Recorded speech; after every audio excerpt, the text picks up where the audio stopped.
Recording in progress. नमस्कार मित्रांनो, मी सुहेल शेख. आता आपण महिला विकास हा टॉपिक सुरू करतोय.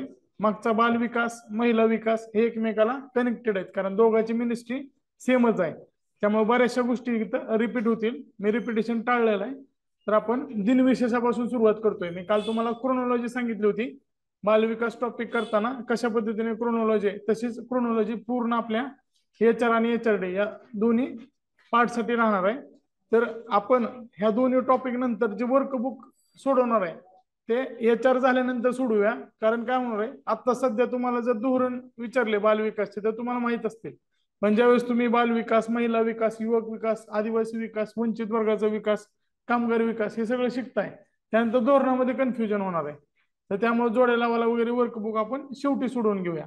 कारण आता जर सोडवलं तर तुम्हाला तात्पुरतं सोडवता येईल. त्याच्यापेक्षा आपण काय करू, HRचा पूर्ण पार्ट संपला की मी तुम्हाला वर्कबुक देणार आहे. 1-2 तासाचा वेळ देतो. ऑनलाईनला जे आहे ते ऑनलाईन पद्धतीने डाउनलोड करा. ते तुमच्या टेलिग्राम ग्रुपवर टाकलं जाईल. ते वर्कबुक डाउनलोड करून प्रिंट करून ते वर्कबुक सोडवून घ्या. वर्कबुक सोडवताना पेन्सिल आणि खोडरबरचा फक्त वापर करायचा आहे. तर आता बघा, दिनविशेष मध्ये जागतिक महिला दिन. आता जागतिक महिला दिन 8 मार्च आहे, हे तुमच्या सगळ्यांना माहित असेल. आता 8 मार्चच का, आणि त्याच्या आधी 28 फेब्रुवारी हा महिला दिन म्हणून साजरा केला जात होता, आणि त्याचे बदलण्याचं कारण काय, तर हे कंसात लिहून घ्या. त्याच्यावर प्रश्न येऊ शकतो.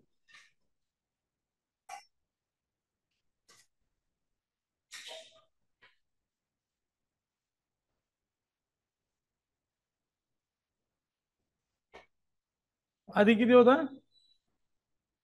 28 फेब्रुवारी. आता 1919 नंतर आहे ना, जे जागतिक महिला सोशलिस्ट परिषद भरली होती, त्याच्यामध्ये असं ठरवलं की 8 मार्च हा महिला दिन म्हणून साजरा करायचा. असं त्याला काही लॉजिक नव्हतं. मात्र 8 मार्चच का निघालं, तर रुटगार्ड चौक आहे न्यूयॉर्क मध्ये. आपल्याकडे मुंबईला कसं टेक्सटाईल मिल्स फेमस होते, आधी गिरणी कामगाराचा सत्याग्रह लढा व्हायचा, तसंच त्यावेळेस न्यूयॉर्क किंवा हॅम्पशायर, यॉर्कशायर या सगळ्या जे सिटी आहेत तर त्या मिलसाठी फेमस होत्या. तर ते रुटगार्ड नावाचं चौक आहे. तिथं कामगार महिला ज्या होत्या त्यांनी आपल्या हक्कासाठी, म्हणजे कामाचे तास, रात्रपाळी बंद करा, या सगळ्या गोष्टीसाठी एक आंदोलन केलं होतं. आणि त्या आंदोलनाच्या स्मरणार्थ तर रुटगार्ड आंदोलन असेल या कंसात न्यूयॉर्क. जर मल्टीलाईनर प्रश्न आला ह्याच्यावर तर त्याच्यावर विचारलं जाऊ शकते. कशाच्या स्मरणार्थ आहे, तर रुटगार्ड न्यूयॉर्क, रुटगार्ड चौक न्यूयॉर्क. आणि आंदोलन कोणाचं होतं, टेक्सटाईल लेबर, म्हणजे हे महिला होत्या, फिमेल लेबर होत्या सगळ्या, त्यांचं आंदोलन होतं. आणि त्या आंदोलनाच्या स्मरणार्थ काही ठिकाणी असं पण दिलंय, जर तुम्ही माहिती काढली त्याची, तर रशियामध्ये महिला मतदाधिकार यासाठी सुद्धा आंदोलन झालं होतं, आणि त्याच्या स्मरणात सुद्धा ग्रेगरियन कॅलेंडर मध्ये तो दिवस 8 मार्च होता, असं पण दिलंय. पण जास्त ऑथेंटिक रेफरन्स मध्ये रुटगार्ड चौकाचा आंदोलनाचा उल्लेख येतोय. तर आता थीम आपण बघतोय दरवेळेस, तर किमान 2 वर्षाच्या थीम लक्षात असल्या पाहिजेत. 21 मध्ये काय होतं, achieving an equal future in COVID-19 world. बघा 21च्या ज्या थीम्स आहेत बऱ्यापैकी, जर तुमच्या काही लक्षात नसेल तर 21च्या थीमला कोविडच्या संदर्भात जोडून बघायचं कधी पण. कारण 20 मध्ये कोविड होता, 21 मध्ये थोडक्यात आपण बाहेर येत होतो. 20 मध्ये कोविड असल्यानंतर मग 21च्या थीम मध्ये त्या गोष्टी आल्या. 22ची जी थीम होती ती gender equality today for sustainable tomorrow, म्हणजे सस्टेनेबल हा शब्द हा 22च्या थीम मध्ये. आणि 2023 ची जी थीम आहे त्याच्यामध्ये काय सांगितलंय बघा, 2023 खालच्या साईडला तुम्ही लिहून घ्या, जिथं जागा आहे तिथं, तिथं सांगितलं की 1 year of accelerate equality. 1 year of accelerate. Accelerate म्हणजे काय, तर त्याचा वेग वाढवणे इक्वेलिटीचा. Accelerate equality, 1 year of accelerate equality. तर या थीम महत्वाचे आहेत. त्यानंतर जागतिक महिला हिंसाचार विरोधी दिन. कारण आपण जे कायदे बघतोय त्यामध्ये कौटुंबिक हिंसाचार असेल, हुंडा विरोधी कायदा असेल, किंवा सती, या सगळ्या ह्याच्यामध्ये हिंसाचाराला बळी पडणाऱ्या महिला आहेत. तर त्यासाठी जागरूकता यावी यासाठी 25 नोव्हेंबर हा जागतिक महिला हिंसाचार विरोधी दिन साजरा केला जातो. व्हिडिओ वुमन डे सुद्धा आहे 23 जूनला. आता हे सहज वाचून घ्यायचे, जर ऑप्शन आला तर जवळच येणार नाही, माहीत राहिलं तर ठीक, 4-5 वेळा वाचलं तर ऑप्शन बघून तुम्हाला सापडेल, कारण बरेच वेगवेगळे दिवस विचारलेले आहेत. आता ग्रामीण महिला दिन, जागतिक ग्रामीण महिला दिन हे 15 ऑक्टोबरला आहे. गांधीजीचा जन्मदिवस पण 2 ऑक्टोबरला आहे, आणि गांधीजीचा नाराज होता गावाकडे चला, मग त्याच्यावर लक्षात ठेवा तुम्ही. नंतर जागतिक महिला वर्ष 75ला आहे. बालवर्ष कोणतं होतं? 79. महिला वर्ष 75 लक्षात ठेवा. आणि त्याचं जे पुढचं दशक आहे म्हणजे 75ला महिला वर्ष, आणि त्याच्या लगेच नेक्स्ट इयर आहे, नेक्स्ट इयर पासून डिकेड आहे, इथं लक्षात ठेवा. नेक्स्ट इयर पासून डिकेड लगेच महिला दशक म्हणून जाहीर केलेला आहे, तर हे पण लक्षात असू द्या. आता आपण कालच बघितलं ते सगळं सेम आहे. रेणुका चौधरी पहिल्या महिला होत्या. सध्या म्हणजे त्याचं जे कार्यभार आहे ते स्मृती इराणीकडे आहे, तर ते सगळं सेम असणार आहे. महाराष्ट्रामध्ये सुद्धा 1993ला महिला व बालविकास विभाग स्थापन झाले, त्याचं आपण कालच बघितलं. त्याचे मंत्री पहिले होते ते रामराजे नाईक निंबाळकर होते, आणि सध्या त्याचा कार्यभार मंगलप्रभात लोढा यांच्याकडे आहे, तर ते सगळं सेम आहे. घटनात्मक तरतुदी बघा, 15(3) मध्ये महिला आणि बालकाच्या विकासासाठी विशेष कायदे करण्यास प्रतिबंध असणार नाही. जे फिमेल रिझर्वेशन आहे त्याला आधार 15(3) आहे. आतापर्यंत प्रश्न नाही आला. जे जातीय आरक्षण आहे ते 15(4) नुसार आहे आणि 16(4) नुसार आहे, आणि ईडब्ल्यूएस आरक्षण आहे ते 15(5) आणि 16(5) नुसार आहे. तर हे पण लक्षात ठेवा की महिला आरक्षण कशानुसार आहे तर 15(3) नुसार आहे. क्वालिटीसाठी सुद्धा महत्वाचं आहे. त्यानंतर मानवी आणि वेठबिगारी व्यापार आणि वेठबिगारी प्रतिबंध, तर ते कलम 23 तुम्हाला माहितच असेल, पॉलिटीमध्ये ते अभ्यास केलाय आपण. 39(a) काय सांगते तर 39(a) समाजवादी तत्व आहे. स्त्री आणि पुरुषांना उपजीविकेचं पुरेसं साधन मिळवण्याचा समान अधिकार असेल तर इक्वल त्यांना राईट आहे. त्यानंतर 39(d) distribution of equal remuneration, D for distribution of equal remuneration असल्या.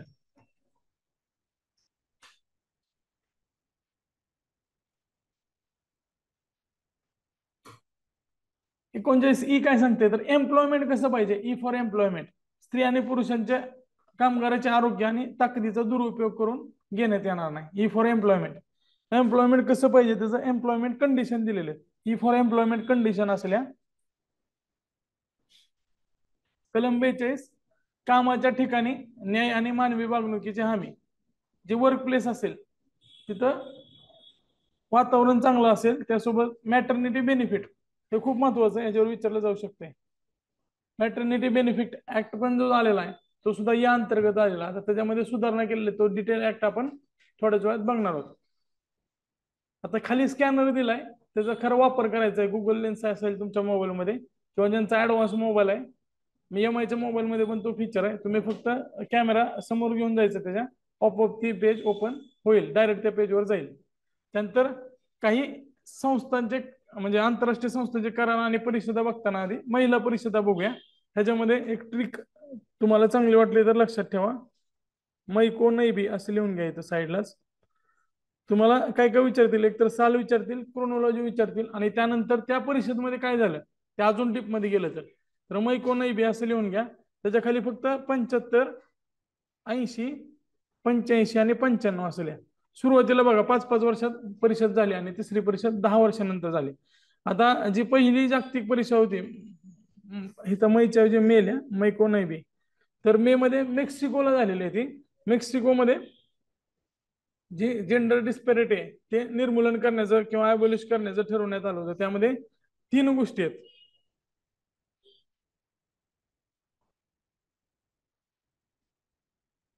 पीस,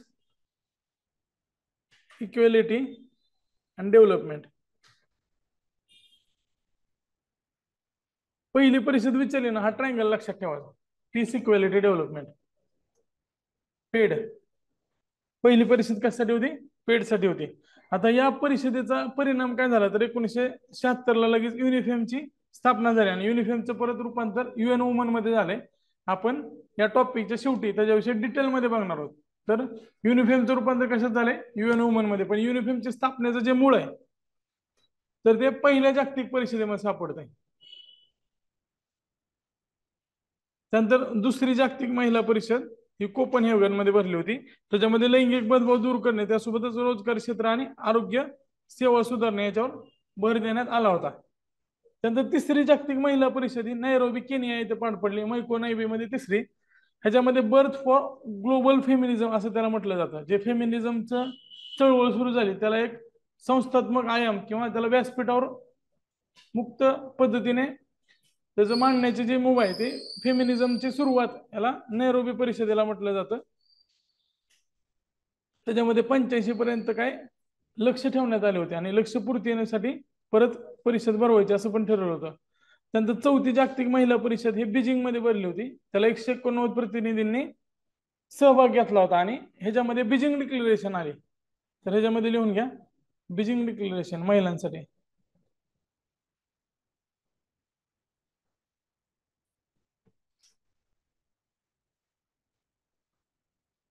आता या बीजिंग डिक्लेरेशन मध्ये काय सांगितलं की परत दर 5 वर्षांनी परिषद भरवली जाईल.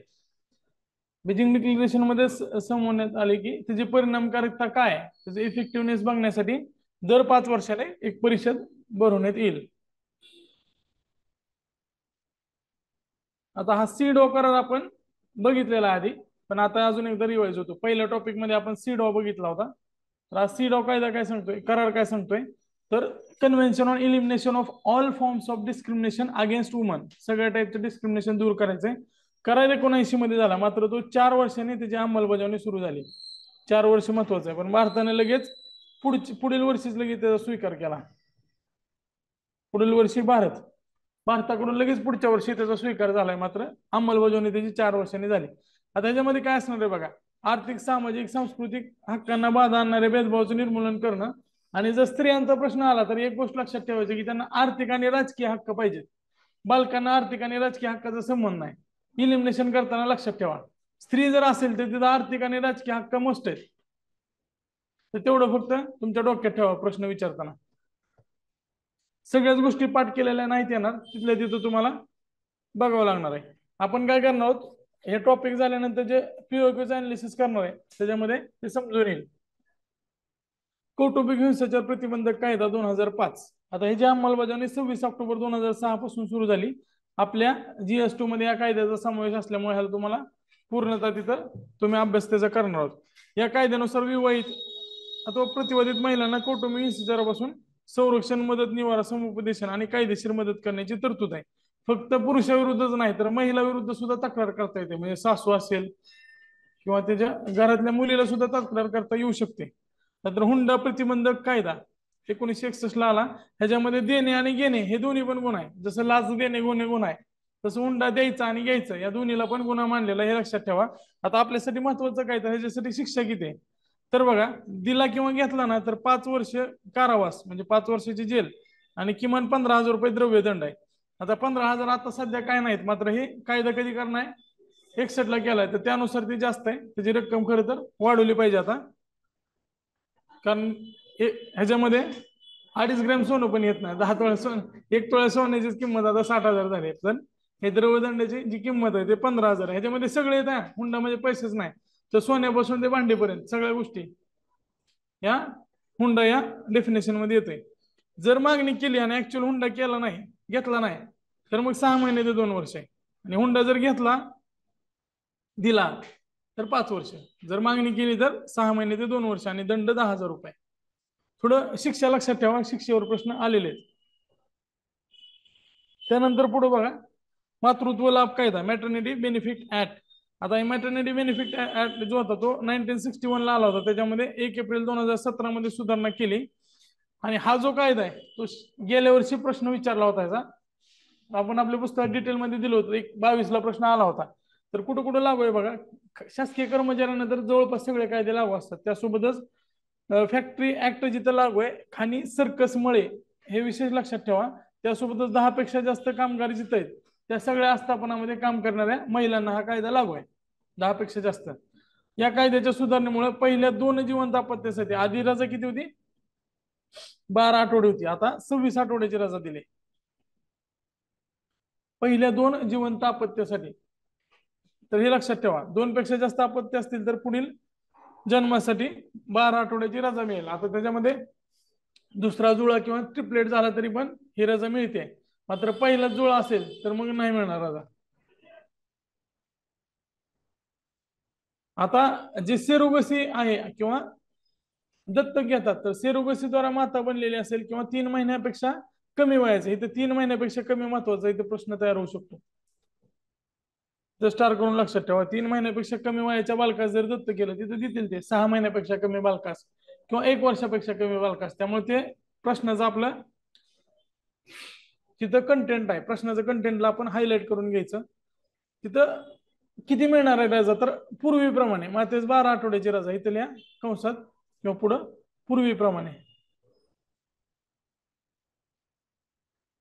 ही रजा कशी असणार आहे, पूर्वीप्रमाणे असणार आहे. आधी किती होती, आता झाली 26 आठवडे, 12 वरून 26 केलेले. आता जे बरेचसे देश आहेत त्याच्या पण आपण पुढे गेलेलो आहे.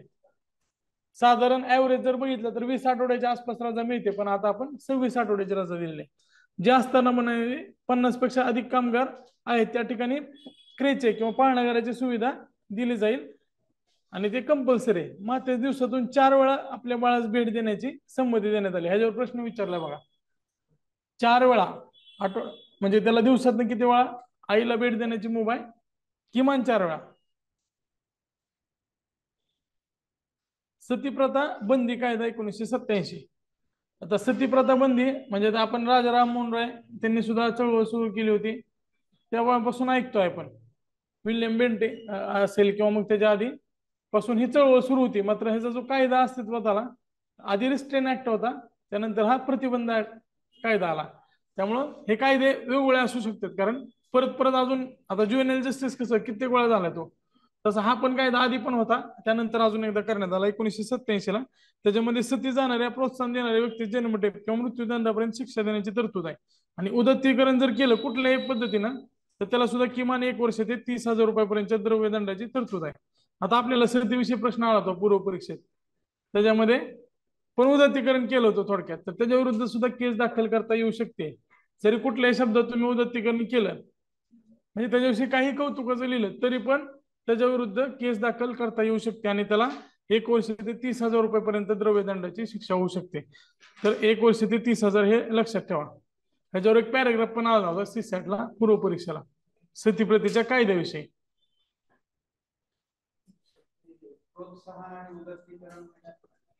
प्रोत्साहन देणे आणि उदात्तीकरण मध्ये काय, प्रोत्साहन म्हणजे आता एखाद्याचा नवरा वारलाय आणि सती प्रथा करण्यासाठी त्या महिलेला सती जायला सांगतात समोरासमोर, त्याला प्रोत्साहन म्हणायचं. आणि उदात्तीकरण म्हणजे काय, तर आता इथं आपल्या इथं पेशव्याच्या काळात पण सती गेलेले, सतीची वृंदावन तयार केलं जातं आणि त्याच्यानंतर तिथं जर कार्यक्रम भरवला म्हणजे आधी सती झाले त्यांच्याविषयी काय तर चांगलं सांगितलं, किंवा आता आपल्या प्रश्नपत्रिकेत आला होता शौर्य असं काहीतरी शब्द वापरला होता सती गेलेल्या त्या महिलेस, तर ते सुद्धा एक प्रकारचं उदात्तीकरण आहे. उदात्तीकरण म्हणजे काय, तर त्यांना ग्लोरिफाय करणं. ते आता नाहीत पण नंतरच्या काळात, मग ते कुठल्याही प्रकारचं असेल.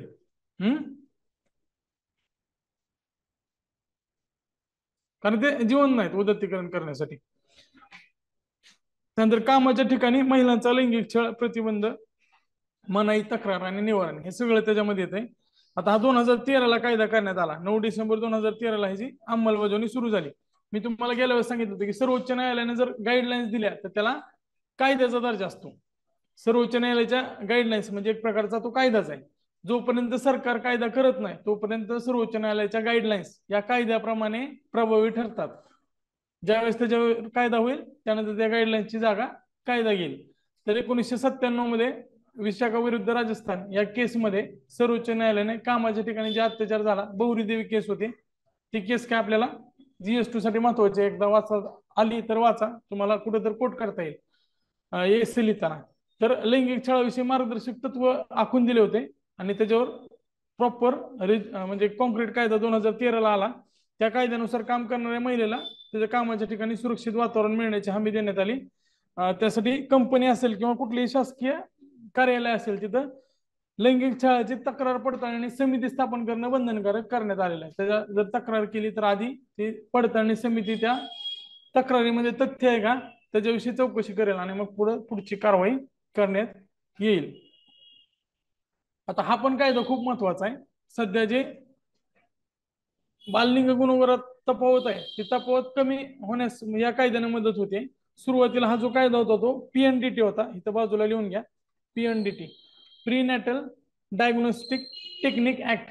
पीएनडीटी जादा पुढे काय करण्यात आलं, पीसीपीएनडीटी. हा जो पीएनडीटी होता ह्याच्यामध्ये 1994 आहे, त्याच्यामध्ये 2003 ला सुधारणा केली आणि पीसीपीएनडीटी हा कायदा करण्यात आला. Preconception and prenatal diagnostic techniques act. त्याच्यामध्ये जे लूप होल्स आहेत ते लूप होल्स काढून हा कायदा सुधारित करण्यात आलाय. आता या कायद्यानुसार गर्भजल लिंग तपासणी करणाऱ्या वैद्यकीय तज्ञास, आता तुम्ही कुठल्याही सोनोग्राफी सेंटरला जर गेला असाल तर तिथे मोठा बोर्ड लावणं बंधनकारक आहे. जसं कुठल्याही तुम्ही रेस्टॉरंटमध्ये गेल्यावर तिथे लिहिलेलं असतं इथे बालकामगार काम करत नाहीत, ते कंपल्सरी लिहिणं कायद्यानुसार. तसंच प्रत्येक सोनोग्राफी सेंटरला इथं गर्भजल चाचणी केली जात नाही आणि जर केल्यास तक्रारीचा नंबर पण दिलेला असतो. तर या कायद्यामध्ये सुधारणा करून प्रथम गुन्ह्यासाठी 3 वर्ष कारावास आणि 10,000 रुपये द्रव्यदंड आणि नंतरच्या गुन्ह्यासाठी 5 वर्ष कारावास आणि 1,00,000 रुपये द्रव्यदंड. आता सुधा मुंडे प्रकरण चर्चेत होतं बीड मधलं, तर त्याच्यामध्ये फक्त चाचणी केली, म्हणजे त्याच्यामध्ये सांगितलं की मुलगा आहे किंवा मुलगी तर 5 वर्ष आणि 1,00,000 आहे दुसऱ्या वेळा, पहिल्यांदा 3 वर्ष आहे. पण गर्भपात जर केला तर मग सदोष मनुष्यवधाचा गुन्हा दाखल होतो. गर्भपात वेगळी गोष्ट आहे. तुम्हाला ते आता नवीन पद्धत निघाली की तुम्हाला सिनेरिओ देतात आणि त्याच्यानंतर शिक्षा विचारतात. जर गर्भपात असेल तर त्यावेळेस शिक्षा सदोष मनुष्यवधाची आहे. आणि फक्त गर्भजल निदान केलं असेल, मुलगा मुलगी सांगितलं असेल तर पहिल्यांदा 3 वर्ष आणि दुसऱ्यांदा 5 वर्ष. समजतंय? सुदाम मुंडेच्या प्रकरणात त्यांनी गर्भपात केले होते बरेच, त्यामुळं त्यांच्या विरोधात सदोष मनुष्यवधाचा गुन्हा दाखल झाला होता. तर लक्षात ठेवा ते. प्रश्न वाचताना काळजीपूर्वक वाचायचा, कारण आपला अभ्यास असून सुद्धा कधी कधी आपलं प्रश्न वाचण्यात गणतंय. वैद्यकीय गर्भपात प्रतिबंध कायदा 1971, ह्याच्यामध्ये बऱ्याच वर्षापासून सुधारणा करण्याची मागणी होत होती आणि शेवटी 25 मार्च 2021 ला याच्यामध्ये सुधारणा करण्यात आली. आता ह्याच्यामध्ये 2 कॅटेगरी केलेले आहेत. एक आहे 20 आठवड्यापर्यंत जर गर्भ असेल तर त्याचं गर्भपात करण्यासाठी एका नोंदणीकृत वैद्यकीय तज्ञाचा सल्ला आवश्यक असेल, आणि 20 ते 24 आठवड्याचा गर्भपात असेल तर त्याला 2 नोंदणीकृत वैद्यकीय तज्ञाचा सल्ला आवश्यक करण्यात आलेला आहे. आता ह्याच्यामध्ये कॅटेगरी जी केलेली आहे त्यानुसार बघा, बलात्काराच्या गुन्ह्यातून जर गर्भधारणा झाली असेल तर 24 आठवड्यापर्यंत परवानगी राहणार आहे. आणि 24 आठवड्यापर्यंत 3 आहेत बघा, 20 आठवड्यापर्यंत आहे, 24 आठवड्यापर्यंत आहे आणि 24 आठवड्यानंतर आहे. म्हणजे आपल्याला इथं लक्षात येईल की 20 पर्यंत आहे, दुसरं 20 ते 24 आहे, म्हणजे 24 पर्यंतच येणार आला.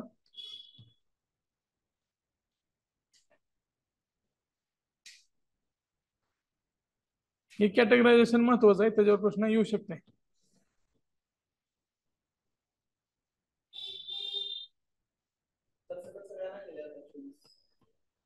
नाही नाही, त्याच्यामध्ये कॅटेगरी केलेले आहेत. 24 नंतर जर केला ना सरसकट तर गुन्हे म्हणजे जास्त कॉम्प्लिकेशन येतात आणि त्या मातेचा मृत्यू होण्याची पण शक्यता असते. त्यामुळे सगळ्यांना नाही केलेलं, त्याच्यामध्ये 3 कॅटेगरी केलेत त्यांनी. 20 आठवड्यापर्यंत कुणाला करायचे तर गर्भनिरोधक साधनाच्या अपयशामुळे जर गर्भधारणा राहिली असेल तर मग 20 आठवड्यापर्यंत आहे. 24 पर्यंत कुणाला आहे तर बलात्काराच्या गुन्ह्यातून जर गर्भधारणा राहिली असेल, आणि 24 आठवड्यानंतर गर्भपात कधी करता येईल तर मातेच्या जीवितास धोका असेल किंवा गर्भाला गंभीर आजार असेल तरच त्याची परवानगी देण्यात येणार आहे. मात्र राज्य वैद्यकीय मंडळाचे किंवा त्याला आपण स्टेट मेडिकल बोर्ड हे स्थापन करण्यात येईल आणि त्याच्यामध्ये तज्ञ डॉक्टर असतील, त्याचं जर परवानगी असेल तरच 24 आठवड्यानंतर गर्भपाताला परवानगी आहे. 24 आठवड्यानंतर खूप जास्त कॉम्प्लिकेशन वाढतात आणि त्याच्यामध्ये मातेच्या मृत्यूचे रिस्क खूप जास्त असते. त्यामुळं हे लक्षात ठेवा. गर्भपात करणाऱ्या मातेची माहिती उघड करण्यास 1 वर्षाची कारावासाची शिक्षा असेल. मध्ये एका मंत्र्याचं प्रकरण चालू होतं आत्महत्या संदर्भात आणि तिथनं एक माहिती उघड करण्यात आली होती. बरेचसे न्यूज चॅनल तिथे जात होते, पण त्या न्यूज चॅनलने जर त्याची माहिती उघड केली तर त्याला 1 वर्षाच्या कारावासाची शिक्षा होती. मात्र या कायद्याचा तिथे वापर झाला नाही, पण वापर व्हायला पाहिजे होता. कारण जिथंही गर्भपात केला असेल तिथं पोलीस कारवाईसाठी किंवा त्यांच्या अंतर्गत चौकशीसाठी त्याचं नाव उघड करता येईल, मात्र ह्याच्यामध्ये उघड करता येत नाही. कुठलाही जर गुन्हा घडला असेल त्यावेळेस सुद्धा पीडितेचं नाव ओपन केलं जात नाही. तर हे लक्षात ठेवा. 1 वर्षापर्यंत कारावासाची शिक्षा दिलेली आहे, ह्याच्यावर पण प्रश्न येऊ शकतो.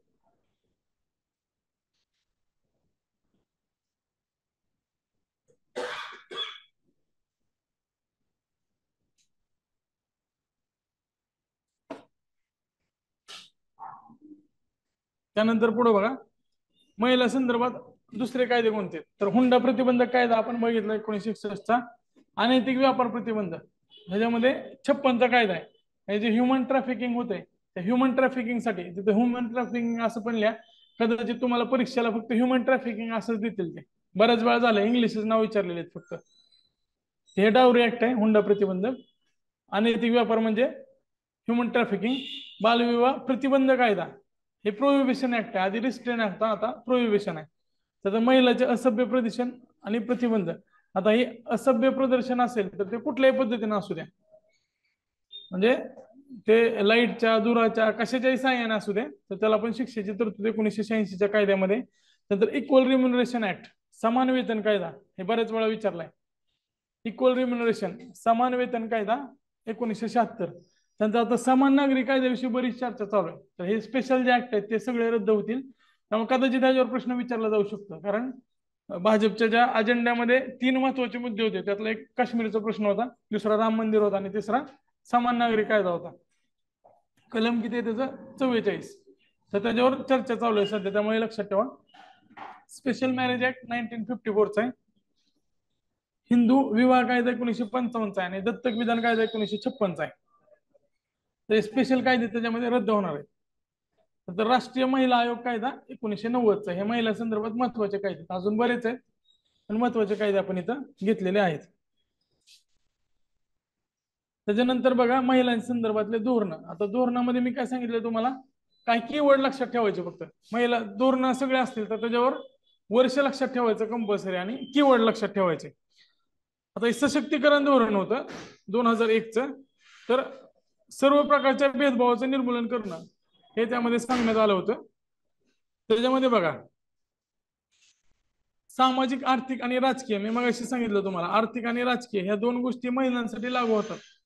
बालकांचं जर असेल तर तिथं आर्थिक आणि राजकीयचा संबंध येत नाही, तिथं सामाजिक असतं. सामाजिक, आरोग्य, शिक्षण हे बालकांच्या बाबतीत जास्त असतं. आता हे जे धोरण होते ते लिंग दृष्टिकोनास मुख्य प्रवाहात आणणं, आणि त्याबरोबर राजकीय असेल किंवा आर्थिक असेल त्या विकासासाठी काम करणं.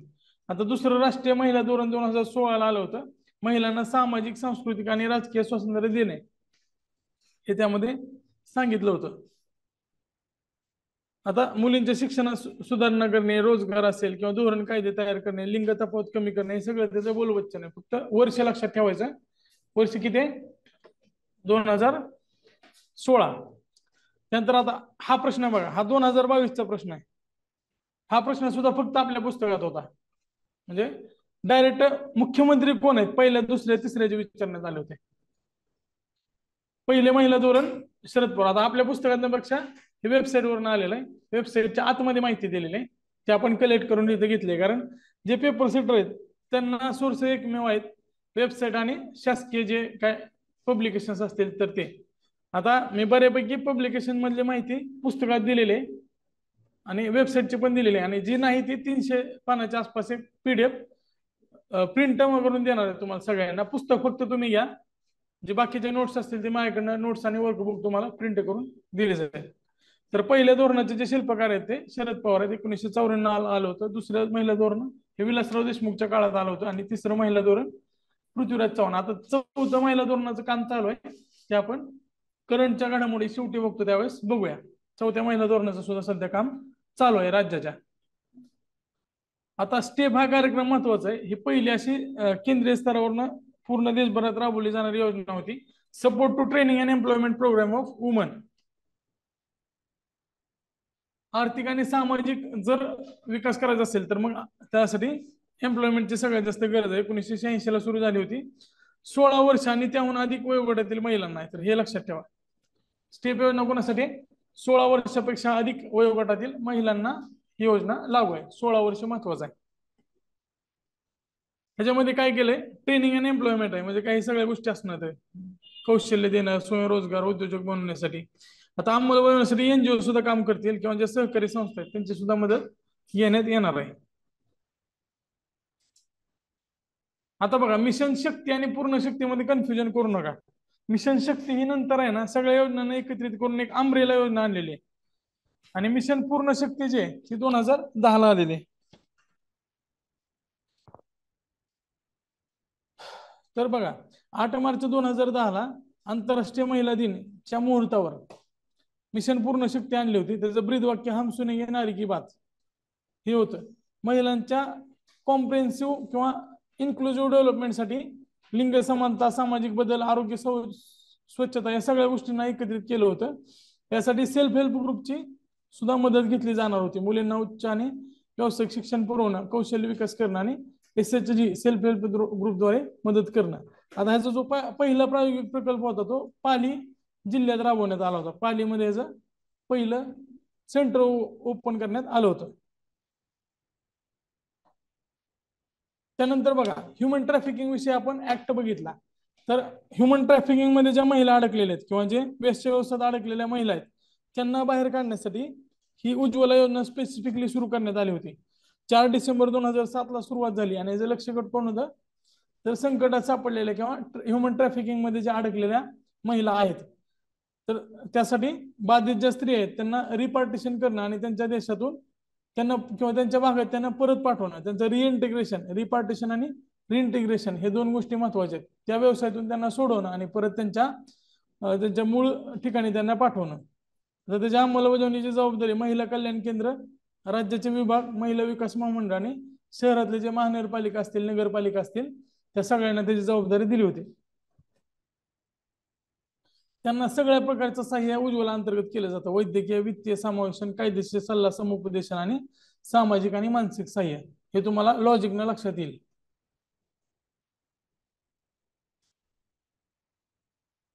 आता वन स्टॉप सेंटर, आता हे वन स्टॉप सेंटरची जी सुरुवात आहे ती निर्भया फंड अंतर्गत करण्यात आलेली. आता वन स्टॉप सेंटर काय तर आपलं कसं डायल 100 आहे. 100 वर काय आता आधी पोलिसांचीच फक्त माहिती दिली जायची, पण आता कुठलीही इमर्जन्सी सर्व्हिसेस असेल किंवा कुठलीही आपत्कालीन मदत लागत असेल तर 100 वर तुम्ही फोन करू शकता. त्याप्रमाणे वन स्टॉप सेंटर महिलांना एकात्मिक मदत देण्याचे काम करते. त्यामध्ये पीडित महिला असतील किंवा ती कुठेही मदत लागत असेल तर महिलांसाठी वन स्टॉप सेंटर सुरू करण्यात आलेलं आहे. तर पहिलं कुठं सुरू झालं तर ते लक्षात ठेवा, छत्तीसगड जिल्ह्यातलं रायपूर इथं सुरू झालं. हे महत्वाचं आहे. आता सध्या 3 लाखाहून अधिक महिलांना त्या अंतर्गत मदत दिलेली. आता अजून त्याची संख्या वाढली असेल.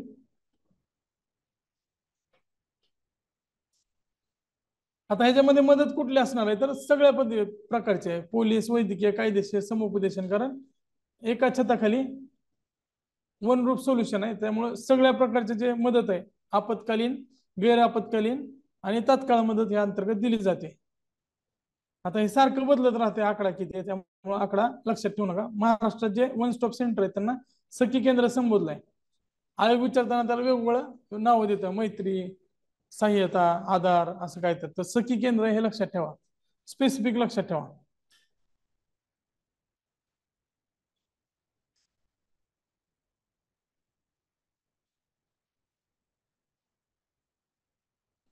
आता स्वाधार गृह ही जी योजना आहे, आता आपण बघितलं की उज्ज्वला योजना त्यांना बाहेर काढण्यासाठी आणि त्यांना परत पाठवण्यासाठी होती.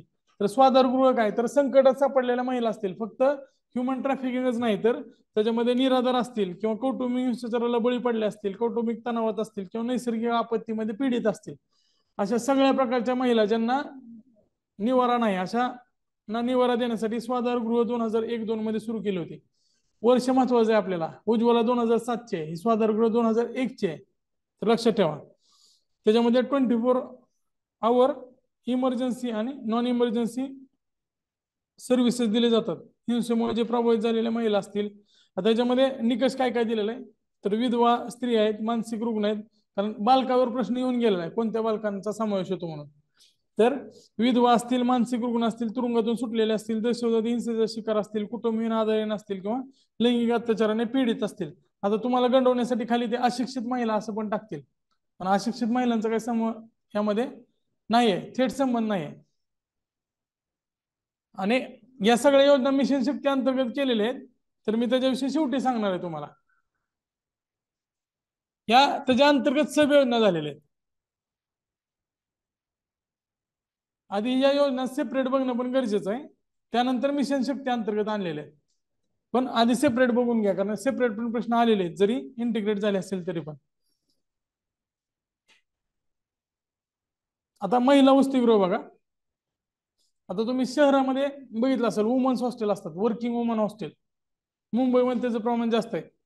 तर व्यावसायिक बांधिलकीमुळे घर सोडणारे आणि नोकरदार महिलांसाठी या पद्धतीचे हॉस्टेल उभे केले जातात आणि त्यामध्ये त्यांच्या सॅलरीला काहीतरी अट टाकलेली असते. म्हणजे समजा तुम्हाला महिना 24,000 पेक्षा कमी सॅलरी असेल तरच तुम्हाला ह्याचा लाभ घेण्यात येणार किंवा देण्यात येणार, असं काहीतरी त्यामध्ये अट असते. त्यासाठी सरकार अनुदान देतं आणि त्या वर्किंग वुमन हॉस्टेलच्या बांधकामासाठी सुद्धा केंद्र राज्य अंमलबजावणी करणारी संस्था यांचा वाटा 60, 15 आणि 25 असा हे लक्षात ठेवा. त्यासाठी मग प्रेफरन्स कोणाला आहे तर वंचित गटातील महिला असतील किंवा अपंग लाभार्थी असतील त्यांना सुद्धा जागा आरक्षित असतात. आणि कार्यकारी असलेल्या मातांच्या 5 वर्षांच्या आत असलेल्या मुलांना, म्हणजे चाइल्डच्या डेफिनेशन कुठपर्यंत आहे 5 वर्षापर्यंत आहे. चाइल्ड म्हणजे काय तर 5 वर्षापेक्षा कमी असणारं बालक. तर 5 वर्षापेक्षा कमी असणाऱ्या बालकांना ह्याच्यामध्ये राहण्याची मुभा देण्यात आलेली आईसोबत. त्यानंतर वुमन हेल्पलाईन, आपण तिकडे चाइल्ड लाईन एनजीओ सुरू केलेला क्रमांक 1098 होता. नंबर लक्षात ठेवा. महिला हेल्पलाईनचा नंबर आहे तो 181 आहे. तर वुमन हेल्पलाईन योजना ही सुद्धा ज्यावेळेस निर्भया फंड सुरू झाला होता त्याच्या अंतर्गत सुरू केली होती. आता हे सगळ्या योजना एकत्रित मिशन शक्तीमध्ये आलेल्या आहेत. मी शेवटी तुम्हाला सांगेन, आता ह्या सेपरेट लक्षात घ्या, कारण एकच योजनेमध्ये जर 15 योजना असतील तर तुम्हाला ते समजणार नाही, जास्त कन्फ्युजन होईल. त्यामुळे सगळे सेपरेट बघूया आणि शेवटी परत मिशन शक्ती अंतर्गत कशा एकत्रित आल्यात त्या बुस्टर मध्ये बघूया आपण. आता ह्याच्यामध्ये हेल्पलाईन आहे तर पोलीस पासून संरक्षण पासून रुग्णालय, रुग्णवाहिका, जिल्हा विधी सेवा प्राधिकरण आणि वन स्टॉप सेंटर या सगळ्या मदत एकाच नंबरवर देण्यात येतात. 181 ते वुमन हेल्पलाईन आहे हे लक्षात ठेवा. त्यासाठी 181 आणि 1091 असे 2 नंबर ठेवण्यात आलेले आहेत. 181 आणि 1091 दोन्ही नंबर लक्षात असू द्या. नंतर महिला पोलीस व्हॉलेंटियर हे सुद्धा निर्भया फंड अंतर्गत सुरू करण्यात आलं होतं. महिला पोलीस व्हॉलेंटियर म्हणजे काय तर गावात कसं असतं पोलीस पाटील कोतवाल, आता त्याला आपण महसूलच्या ह्याच्यामध्ये घेतलेलं आहे. म्हणजे पोलीस पाटीलची जबाबदारी असते जर काय गुन्हा घडला तर पोलीस स्टेशनला कळवायचं, किंवा कोतवालची जबाबदारी असते तलाट्याला मदत करायची महसुला संदर्भात. त्याच पद्धतीने महिला पोलीस व्हॉलेंटियर काय करतील तर महिलांवर जे अत्याचार होत आहेत त्यांना लढा देण्यासाठी स्वयंसेवक असतील ते पोलिसांना मदत करतील महिला अत्याचाराच्या बाबतीत. मग कौटुंबिक हिंसाचार असेल, बालविवाह असेल, हुंड्याची प्रकरण असतील किंवा हिंसाचाराची प्रकरण असतील, ह्याच्यामध्ये पोलिसांना तपासासाठी मदत करण्याचं काम या महिला पोलीस व्हॉलेंटियर करतील. याची निवड करताना सक्षम, जबाबदार आणि सामाजिकदृष्ट्या जागरूक ज्या महिला आहेत त्यांची निवड केली जाते. आता ह्याची जी सुरुवात झाली होती ती हरियाणामधलं कर्नाल आणि महेंद्रगड या जिल्ह्यात झाली होती, कारण हरियाणामध्ये महिलांवर अत्याचाराचं प्रमाण खूप जास्त आहे आणि जे सेक्स रेशो आहे, चाइल्ड सेक्स रेशो ते सुद्धा हरियाणामध्ये कमी आहे. त्यामुळं तिथे त्याची सुरुवात झाली होती. आता आपल्याकडे आशा कसे काम करतात आरोग्य संदर्भात जागृती, तसंच महिला पोलीस व्हॉलेंटियरचं काम त्याच पद्धतीने आहे. आता हे एकदम व्यवस्थित वाचून घ्या. त्यामध्ये अंगणवाड्यांना महिन्यातून प्रत्येक आठवड्यात 1 वेळा भेट देणे हे सुद्धा त्याचं कार्य लिहिलंय. हे डायरेक्ट वेबसाईटवरचं कॉपी पेस्ट केलेलं आहे ट्रान्सलेट करून. त्यामुळं जसंच्या तसं विधानात विचारलं जाऊ शकतं. त्यामुळं प्रत्येक डाटा महत्वाचा आहे. ह्याच्या नोट्स काढू नका परत, पुस्तकच नोट्स आहे त्या. त्यामुळे ह्याच्या परत नोट्स काढून छोटे 50-60 पानं वाचण्यात काय अर्थ नाही. हे 300 पानं आणि त्यानंतर 200 पानं फार अंडरलाईन करून वाचा, कारण कंटेंट जेवढं वाचता तेवढंच तुम्हाला ते फायदेशीर ठरणार आहे. तर बघा, अत्याचाराच्या घटना असतील ते पोलिसांना सुचवायचं, जागरूकता तयार करणं ही तर तुम्हाला माहितच आहे. त्यानंतर महिला अत्याचार हरवलेली बालकांची त्वरित नोंद घेणे, त्यासोबतच अंगणवाड्यांना प्रत्येक आठवड्यात किमान 1 वेळा भेट देणे, ह्याला स्टार करून लक्षात ठेवा, हे थोडं वेगळं आहे. त्यानंतर महिला पोलीस व्हॉलेंटियरची पात्रता कशी असेल तर कोतवाल पोलीस पाटीलची सुद्धा पात्रता सांगितली. आता त्याची भरती पण सुरू केली सरकारनं. तर ती महिला असावी पहिली, त्यानंतर किमान 21 वर्ष पूर्ण असलं पाहिजे आणि किमान 12वी पास असली पाहिजे. आणि स्थानिक क्षेत्रातील असेल तर त्याला प्राधान्य दिलं जातं. जसं आशाला आहे 8वी पास 12वी पास, कसं त्याला अट सांगितलेली तसंच महिला पोलीस व्हॉलेंटियरला सुद्धा अट आहे. आशावर डिटेल प्रश्न आलाय, अजून MPवर आला नाही, कदाचित महिला पोलीस व्हॉलेंटियरला पुढच्या वेळेस प्रश्न येऊ शकतो. नंतर निर्भया फंड योजना, निर्भया केस नंतर महिला अत्याचाराविषयी जास्त जागृती तयार झाली आणि एक फंड तयार केला केंद्र सरकारनं. तर त्या फंड अंतर्गत वेगवेगळ्या योजना सुरू झाल्या. आता वरच्या आपण बघितलं, वन स्टॉप सेंटर, महिला पोलीस व्हॉलेंटियर, वुमन हेल्पलाईन जे 181 आणि 1091 आहे, इमर्जन्सी रिस्पॉन्स सपोर्ट सिस्टम आणि सेंट्रल विक्टिम कॉम्पन्सेशन फंड जशाच्या तसा प्रश्न 2022च्या परीक्षेत विचारला आहे.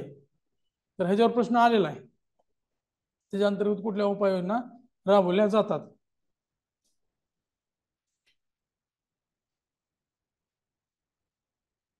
त्यानंतर बघूया प्रधानमंत्री मातृवंदना योजना. तर बघा आधीच्या काळात इंदिरा गांधी मातृत्व सहाय्य योजना होती. तर त्या ठिकाणी प्रधानमंत्री मातृवंदना योजना सुरू केली. नाव फक्त बदलले आणि त्याचे निकष आहेत ते बदलले. सुरुवात कधी झाली? 1 जानेवारी 2017. तारीख पण लक्षात ठेवा, 1 जानेवारी 2017 आहे. आधीच्या इंदिरा गांधी मातृत्व सहाय्य योजना 2010चं रूपांतर केले. आता कोणासाठी आहे तर असंघटित क्षेत्रातील दैनंदिन मजुरीवर काम करणाऱ्या महिलांना सहाय्य पुरवलं जातं. कारण त्यांची जी मजुरी बुडते, असंघटित क्षेत्रांना काय 26 आठवड्याची पगारी रजा नाही आहे, बरोबर आहे का? मग त्यांचं जे मजुरी बुडते त्यासाठी मग ही योजना सुरू केली. कारण ते मग रजा घेणार नाहीत, कामाला जातील. त्याऐवजी जर काही मदत दिली त्यांना तर ते कामाला जाण्यापासून त्यांना परावृत्त करायचं. आता ह्याचे जे पैसे 5,000 रुपये दिले जातात तर ते त्याच्या अंमलबजावणी ICDS अंतर्गत अंगणवाडी केंद्रामार्फत केली जाते. मात्र लाभ कसे आहेत ते लक्षात ठेवा. गर्भधारणेची 150 दिवसाच्या आत जर नोंदणी केली असेल तर पहिला हप्ता 1,000 रुपयाचा मिळतो. नंतर गर्भधारणेच्या 6 महिन्यानंतर किमान एक आरोग्य तपासणी केली तर काय पुढचा 2,000. किमान एक आरोग्य तपासणी गरजेची आहे. तिसरा हप्ता जो आहे तो प्रसूतीनंतर जन्म नोंदणी करणं गरजेचं आहे आणि वॅक्सिनेशनचा जो पहिला डोस आहे तो दिला तरच त्याला तिसरा हप्ता 2,000चा देण्यात येतो. म्हणजे टोटल किती रुपये दिले जातात त्याला? 5,000 रुपये.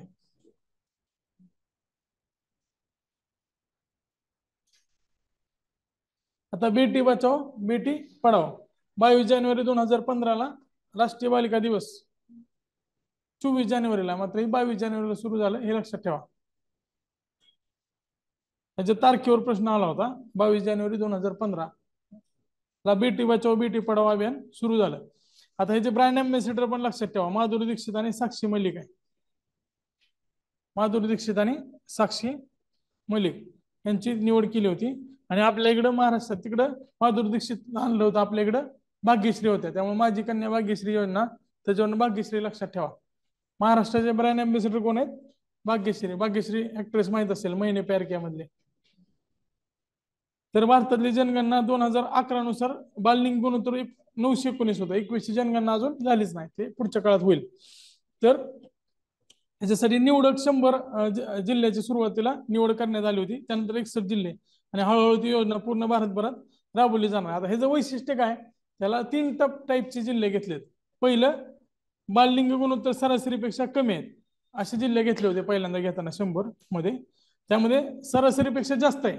सध्या 919 पेक्षा जास्त लिंग गुणोत्तर आहे, मात्र त्याचं जे घट आहे ते दिसते. म्हणजे आधी 919 पेक्षा जास्त आहे, पण सध्या जे चाइल्ड सेक्स रेशो आहे तो घटायला लागलाय. तर असे काय 8 जिल्हे घेतले होते. आणि आता तिसरा जो आहे तो प्रयोगासाठी घेतला होता. तर 5 जिल्हे असे निवडले होते ज्यांचा 919 पेक्षा जास्त लिंग गुणोत्तर आहे आणि तो सध्या वाढतोय. तर हे तिन्ही टाईपचे घेतले होते म्हणजे परिणाम आपल्याला बघता येतील किंवा समजता येतील. तर तिन्ही प्रकारच्या प्रायोगिक जिल्ह्यासाठी निवड करण्यात आली होती. त्यानंतर तिसऱ्या टप्प्यात 244 आणि 235 जिल्हे जोडण्यात आले. म्हणजे आता सध्या ती सगळ्या जिल्ह्यात राबवण्यात येते बेटी बचाओ बेटी पढाओ. आता हे जे उद्दिष्ट काय तर पक्षपाती लिंग निवड म्हणजे आपला TCPNDT ऍक्ट आहे त्याची योग्य पद्धतीने अंमलबजावणी करायची. त्यानंतर मुलींना शिक्षण आणि त्यांचा सहभाग सुनिश्चित करायचा. ही सगळी जागरूकतेसाठी आहे. ह्याच्यामध्ये कुठलेच पैसे वगैरे काय दिले जात नाहीत. बेटी बचाओ बेटी पढाओ फक्त काय जागरूकता आहे ह्याच्यामध्ये. आता ह्याच्यामध्ये लक्ष कधी दिलेले. पहिला टप्पा काय तर सगळ्यात जास्त कोणावर लक्ष द्यायचं तर तरुण नुकतीच लग्न झालेली जोडपे गरोदर आणि स्तनदा माता यांच्यावर लक्ष द्यायचं. दुय्यम स्तरावर तरुण किशोर डॉक्टर्स आणि दवाखाने त्यासोबतच गर्भजल निदान केंद्र आणि तिसरं इतर सामाजिक घटक. सगळ्यात जास्त बघा प्राथमिक द्वितीय आणि तृतीय तिन्ही स्तर लक्षात ठेवा. त्याच्यावर डायरेक्ट विचारलं जातील की दुय्यम स्तरावर लक्ष गट हे आहेत. प्राथमिक स्तरावर कोण असणार ज्यांचं नुकतंच लग्न झालंय किंवा त्या मुलीचे आई वडील ते त्याला व्यवस्थित ट्रीटमेंट देतात का नाहीत. त्यासाठी जागरूकता आणि मीडिया मोहीम आहे. मुलींचा जन्मोत्सव साजरा करण्यासाठी प्रोत्साहन दिले जाणार आहे. आता याच्यामध्ये जे ग्रामपंचायत आहे तिथे डिजिटल गुड्डा गुड्डी बोर्ड आहे. म्हणजे या महिन्यात किंवा या आठवड्यात किती मुलं जन्माला आले आणि किती मुली जन्माला आले ह्याच्याविषयी त्या ग्रामपंचायत कार्यालयाच्या बाहेर माहिती दिली जाईल. त्याला डिजिटल गुड्डा गुड्डी बोर्ड. उडान सपने दो दुनिया दे रे बरं. आता हे उडान योजना ह्या नावाने अजून एक योजना सुरू झाली, मी तुम्हाला बुस्टर मध्ये सांगेल. उडान नावाच्या बऱ्याच योजना आहेत. माय एम माय टार्गेट कॅम्पेन ह्याच्यामध्ये कसं केलं जाईल, तर जे यशस्वी झालेल्या महिला आहेत, समजा एखादी IAS असेल, IPS असेल, त्याला डायरेक्ट त्या शाळेत घेऊन जायचं आणि मुलींना त्यांच्यासारखं होण्यासाठी रोल मॉडेल त्यांच्यासमोर उभे केले जातील. घर की पहचान बिटिया के नाम, त्याच्यामध्ये काय तर घराची जी पाटी आहे ते मुलीच्या नावाने लावायचे. बिटियावर बिरबा. आता ह्याच्यामध्ये काही गोष्टी आहेत. आओ स्कूल चले, पिंक कार्ड, हे सगळं त्याच्यामध्ये आहे. तर बहुक्षेत्रीय कृती, आता पिंक कार्ड मध्ये रेशन कार्ड सारखं त्यांना कार्ड दिलं जाईल, त्यांच्या आरोग्याची वगैरे माहिती त्यामध्ये दिली जाणार आहे. आता मल्टी डायमेन्शनल ऍक्शन मध्ये काय असणार आहे, तर 405 जिल्ह्यामध्ये जागरूकतेसोबत योजनाबद्ध हस्तक्षेप केला जाईल. कारण आता PCPNDT साठी एक टास्क फोर्स तयार केला जाईल.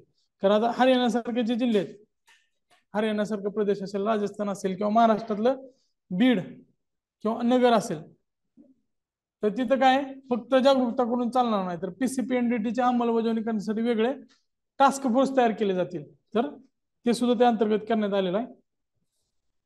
आता ही जी बेटी बचाव बेटी पढाओ ती आंतर मंत्रालयीन योजना आहे. त्याच्यामध्ये बालविकास मंत्रालय, महिला आणि बालविकास तर आहेच, त्यासोबतच आरोग्य कुटुंब कल्याण आणि त्यावेळेस HRD सध्याचं शिक्षण मंत्रालय त्यामध्ये सहभागी होणार आहे. आता त्यासाठी टास्क फोर्स तयार केले, national task force, state task force आणि डिस्ट्रिक्ट टास्क फोर्स. आता ऍक्च्युअल मॅटर हे जे मॉनिटरी बेनिफिट देणार आहे सुकन्या समृद्धी योजना, ही सुद्धा 22 जानेवारी 2015 सुरू केली. सेम दिवशी दोन्ही योजना सुरू झाल्या.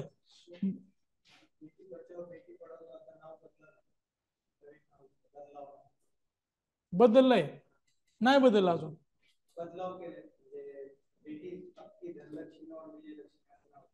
हा का? बरं, ते करण मध्ये ऍड करू आपण. बेटी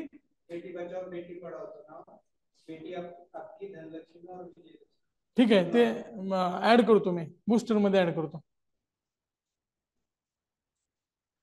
बेटी बचाओ बेटी पढाओ योजनेबरोबरच ही योजना सुरू करण्यात आली होती आणि ते नवीन जे नाव आहे ते करण बुस्टर मध्ये ऍड करतो मी. या योजनेअंतर्गत आता ही रक्कम बघा, 10 वर्ष किंवा त्याहून कमी वयाच्या मुलीच्या नावे, 10 वर्ष किंवा त्याच्यापेक्षा लहान जी मुलगी आहे त्याच्याच नावे पोस्ट ऑफिस मध्ये सुकन्या समृद्धी खातं उघडण्यात येईल आणि किमान 1000 रक्कम ठेवण्यात येईल. त्यानंतर त्याचं जी स्लॅब आहे ते कमी करण्यात आला. त्यानंतर ती जी वार्षिक रक्कम आहे ती 250 रुपयापर्यंत कमी करण्यात आली. त्याच्यामध्ये एका वर्षात किमान 1.5 लाख रुपये टाकता येतील. कारण काय होणार आहे त्याच्यामध्ये, त्याचा गैरवापर होऊ नये. समजा एखाद्याकडे जास्त पैसे आहेत आणि व्याज जास्त मिळते, मग दुसऱ्याच्या नावावर पैसे टाकतील. त्यामुळं मॅक्झिमम कॅप ठेवलेला आहे 1.5 लाखाचा. लाभ कोणाला आहे, तर ज्यांना मुलगी आहे आणि त्याच्या मुलीचं वय 10 वर्ष किंवा त्यापेक्षा कमी आहे, त्यांनाच त्याचा लाभ देण्यात येतोय. आता खाते उघडल्यानंतर कसं असणार आहे, तर वयाच्या 21 वर्षापर्यंत किंवा मुलगी 18 वर्षाची झाल्यानंतर तिचे लग्न करायचं आहे. आता जर लग्न झालं 18 वर्षानंतर, तर किंवा मग वयाच्या 21 वर्षानंतर त्याच्या मॅच्युरिटी होईल आणि ती जी जमा केलेली रक्कम आहे ती परत व्याजासहित दिली जाईल. आता फायदा काय, तर या रकमेवर आकर्षक व्याज दिलं जाईल. जे व्याजाची रक्कम आहे ते साधारण पेक्षा जास्त असेल. तुम्ही बँकेत गेल्यानंतर ज्येष्ठ नागरिकांना जास्त व्याज असतं, त्यापेक्षा सुद्धा जास्त व्याज या अंतर्गत दिलं जाणार आहे. दरवर्षी ते ठरवलं जाईल आणि ही जी रक्कम आहे त्यासाठी कर सवलत असणार आहे. हे महत्वाचं आहे, कर सवलत दिली जाणार आहे. ते व्याजाचा दर लक्षात ठेवू नका, कारण तो प्रत्येक वेळेस चेंज होत आलेला आहे. हे काय लक्षात ठेवायची गरज नाही, दरवर्षी तो कमी कमी होत आलाय. सुरुवातीला जरा जास्त जोश असतो त्यामुळे ते जास्त जाहीर करतात, परत ते कमी कमी होत आलेलं आहे. आर्थिक परिस्थितीचा सुद्धा पडसाद त्या व्याजदरावर पडतात.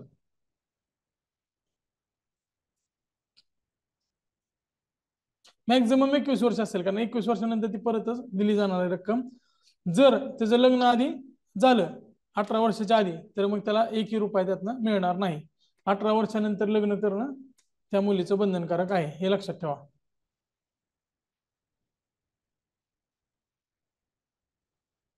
आता जर 21 वर्ष पूर्ण झाले तरी पण ती रक्कम काढली नाही, तर जे आधी सांगितलंय 9%, 8.5%, तो व्याजदर नाही मिळणार. नंतर ती रक्कम नॉर्मल सेव्हिंग खात्यामध्ये कन्वर्ट होणार, ते खातं, आणि नॉर्मल रक्कम त्यामध्ये मिळणार आहे. जर त्याच्यामध्ये पैसे बंद केलं टाकले नाही तर इनॅक्टिव्ह खातं जसं बंद होतं तसं ते बंद होईल आणि परत ते चालू करतील. एवढं काही डिटेलमध्ये जायची गरज नाही. मात्र खातेधारक जे त्या मुलीचा जर मृत्यू झाला तर मात्र पालकांना ती व्याजासहित जमा रक्कम मिळणार आहे, हे पण लक्षात ठेवा. आता जनरल बजेट योजनेवर प्रश्न आला होता बघा, पूर्व परीक्षेला आला होता. तर हा मेन्सच्या रिलेटेड आहे किंवा पूर्व परीक्षेत तुम्ही वाचणार असण्याची शक्यता थोडी कमी आहे. तर जनरल बजेटची सुरुवात 2006-07 मध्ये झाली होती. आता ह्याच्यामध्ये डायरेक्ट हे विधान होतं, जनरल बजेट म्हणजे पुरुष आणि महिलांसाठी वेगळं नाही, तर जनरल बजेट म्हणजे काय, तर प्रत्येक टप्प्यात समावेशन करण्यासाठी विविध धोरण आणि कायदे यावर केलेला उपाय, म्हणजे त्याच्यामध्ये वेगळं नाही. तर त्याच्या बजेटमध्येच वेगळं त्यासाठी अलोकेशन करायचं, वेगळं बजेट मांडायचं नाही, हे लक्षात ठेवा. त्याच बजेटमध्ये महिलांसाठी वेगळ्या तरतुदी करायच्या. त्यासाठी 2004 मध्ये वेगवेगळे कक्ष स्थापन केले होते आणि 2006-07 मध्ये ऍक्च्युअल ते केंद्र सरकारनं राबवलं. आता जर आपण राज्याचा विचार केला तर त्रिपुरा हे पहिलं राज्य आहे.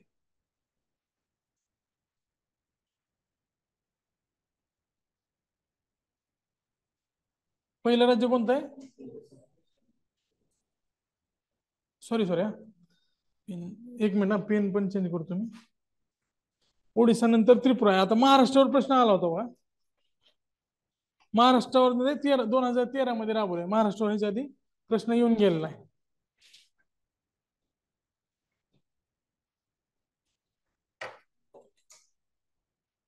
एकच मिनिट वेट करा.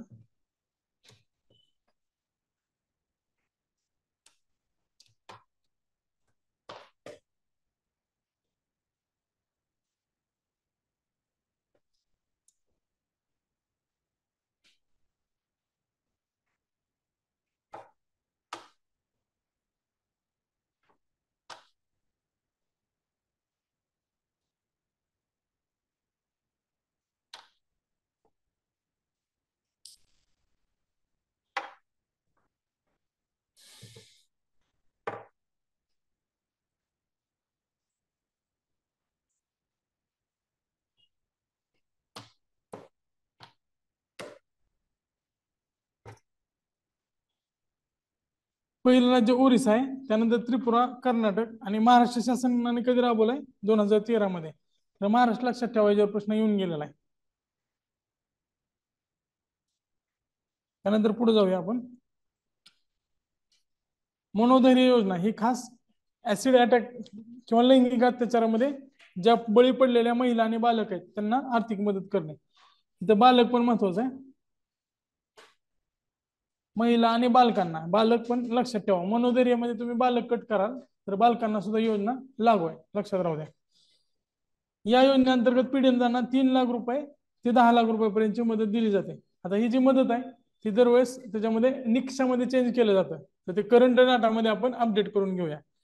मात्र या मदतीच्या रकमेपैकी 25% रक्कम रोख तात्काळ देण्यात येते आणि 75% रक्कम बँकेत 10 वर्षाच्या मुदतीत ठेवली जाते, हे लक्षात ठेवा.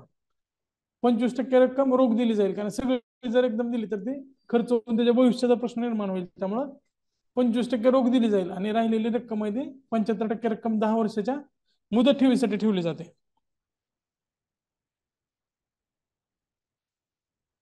आता ह्याचा जो वाटा आहे तो 50% केंद्र आणि 50% राज्य सरकारद्वारे करण्यात येतो. त्याच्यामध्ये वाढ झाली बघा, आता 5 लाखाची 10 झालेली खाली दिलेला आहे. लैंगिक अत्याचाराला 3 लाखावरून 10 लाख केले आणि ऍसिड हल्ल्याला 1 लाखावरून 5 लाख केले. कामधेनू योजना ही आपल्या महिला व बाल विकास विभागाच्या वेबसाईटवर दिलेले, त्याच्यामध्ये साल दिलेलं नाही, साल मला पण नाही सापडलं. त्यामुळे फक्त लक्षात ठेवा, कामधेनू काय, तर अपंग, स्वयंरोजगारीत, घटस्फोटित किंवा गरजू महिला जे आहेत त्यांना घरी बसून रोजगार. कामधेनू म्हणजे काय, अशा पद्धतीचे काही काल्पनिक आहे ते, की जसं नारळाला म्हणजे नारळाचे सगळे भाग कामाला येतात, तसं गाईचे पण सगळ्या गोष्टी कामाला येतात. शेणापासून गोमूत्रापासून ते दुधापर्यंत सगळ्या गोष्टी कामाला येतात, त्यामुळे त्याला कामधेनू असं म्हटलं जातं. तर त्या नावानुसारच कामधेनू काय, तर शासकीय आणि निमशासकीय क्षेत्रातील 50% काम नोंदणीकृत महिला संस्थांना देण्यात यावे अशा स्वरूपाची ती कामधेनू योजना आहे. बचत गटांना सुद्धा प्राधान्य दिलं जातं. आता उमेद अभियान महत्वाचं आहे. 2021च्या प्रश्नपत्रिकेत प्रश्न आला होता, 22ला पण प्रश्न आलेला आहे उमेदवर. उमेदच्या करंट अपडेट विषयी सुद्धा मी बुस्टर मध्ये ऍड केलेला आहे, ते आपण टॉपिकच्या शेवटी बघूया.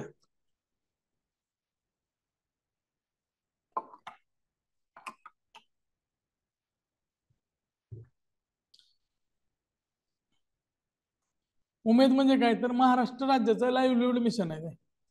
महाराष्ट्र राज्य ग्रामीण जीवनोन्नती अभियान. आता जीवनोन्नती म्हणजे काय तर लाईव्हलीहूड मिशन, लक्षात ठेवा. आता ह्याचं जे संचालन आहे ते ग्राम विकास विभागाकडून केलं जातं. याला डबल स्टार करून लक्षात ठेवा.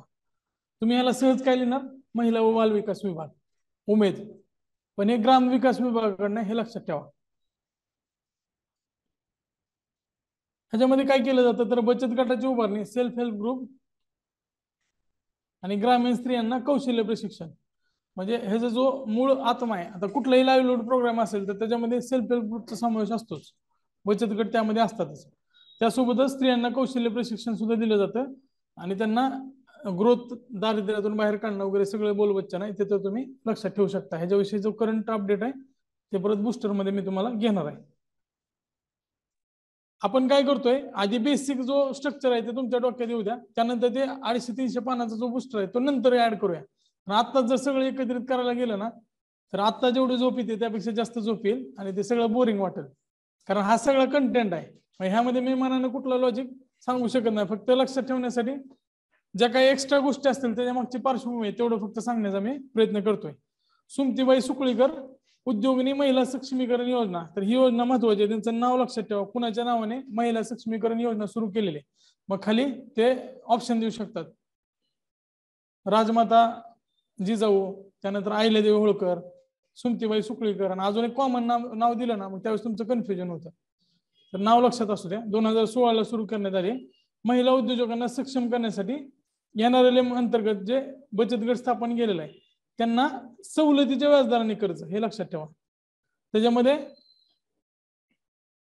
सवलतीच्या व्याजदराने, शून्य व्याजदराने नाही, सवलतीच्या व्याजदराने.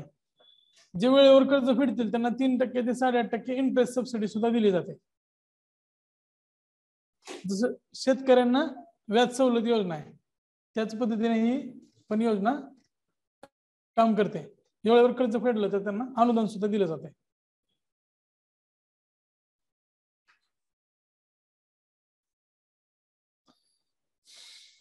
त्यानंतर पुढे बघा, सावित्रीबाई फुले कन्या कल्याण योजना.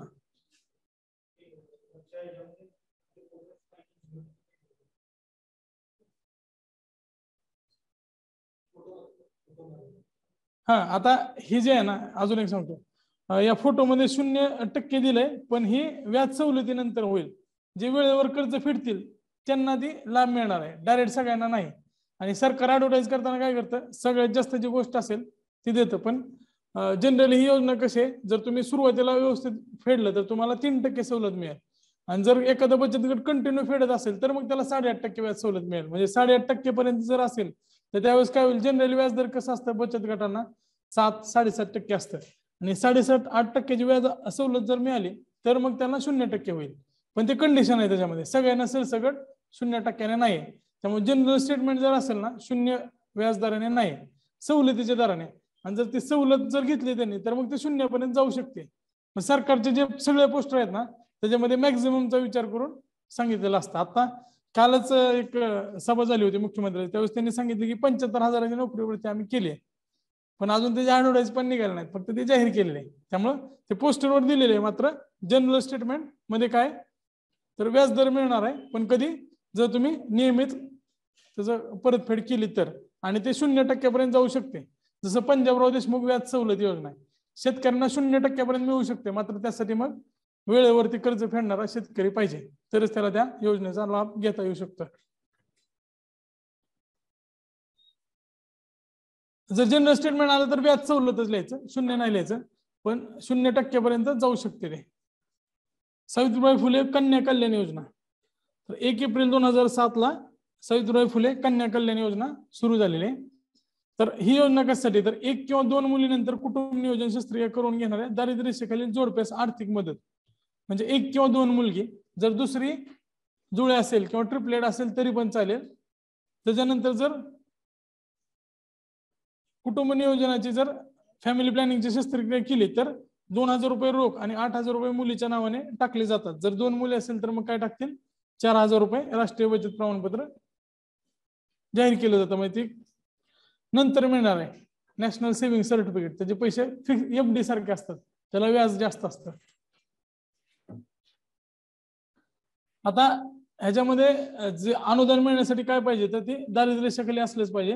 मुलगा नसताना 1 किंवा 2 मुलीनंतर कुटुंब नियोजन शस्त्रक्रिया करणं आणि मात्र शस्त्रक्रिया कुठे केलेली पाहिजे नोंदणीकृत आणि अधिकृत ठिकाणीच केलेली असावी. त्यामध्ये अटी आहेत. आता 1 जानेवारी 2014 जशी सुकन्या योजना सुरू झाली त्या पार्श्वभूमीवर 8 मार्च 2015 माझी कन्या भाग्यश्री योजना सुरू करण्यात आली. या योजनेचं नाव परत माझी कन्या भाग्यश्री सुधारित असं करण्यात आली आणि ह्याचं जे ब्रँड अँबॅसेडर होते त्या सिनेतारिका भाग्यश्री होत्या त्यांचंच नाव त्याच्यासाठी देण्यात आलं होतं. आता ह्याचं उद्दिष्ट काय तर मुलीचा जन्मदर वाढवणे, आरोग्याचा दर्जा वाढवणे, शिक्षणाबाबत प्रोत्साहन आणि लिंग निवडीस प्रतिबंध करणे. आता बघा सुधारित मध्ये काय केलंय तर आधी जी योजना होती ती 1 किंवा 2 मुले असलेल्या बीपीएल कुटुंबासाठीच होती. मात्र जे सुधारित आहे त्याच्यामध्ये एपीएल ला ऍड केलेलं आहे. अबोव पॉवर्टी लाईन ज्याचं उत्पन्न 7.5 रुपयाच्या आत आहे. समजतंय बीपीएलचा एपीएल ला पण त्यामध्ये समावेश करून घेतलेला आहे. ती जी शस्त्रक्रिया केल्यानंतर 50,000 पर्यंत वाढवली. आधी 21,200 होती. आणि सुधारित योजनेनुसार मुलगी 6 वर्षाची झाल्यानंतर जेवढं व्याज जमा झाले ते मिळेल, परत 12 वर्षाची झाल्यानंतर व्याज मिळेल आणि परत त्यानंतर 18 वर्षानंतर लग्नासाठी किंवा त्यानंतर त्याच्या शिक्षणासाठी ती एकत्रित काढण्यात येणार आहे. 1 लाख रुपये एकत्रित त्याला मिळतील. आता 3 अटी काय तर 18 वर्ष असायला पाहिजे, त्याचं मुलगी अवयवित असली पाहिजे आणि 10वी परीक्षा उत्तीर्ण असावी. हे स्टार करून लक्षात ठेवा. बाकीच्या योजना त्या आपण आधी बघितल्या सुकन्या समृद्धी योजना त्याच्यामध्ये सुद्धा होत्या. ह्यामध्ये एक्स्ट्रा काय तर 10वी परीक्षा उत्तीर्ण असावी. महाराष्ट्र राज्याची योजना आहे त्यामध्ये.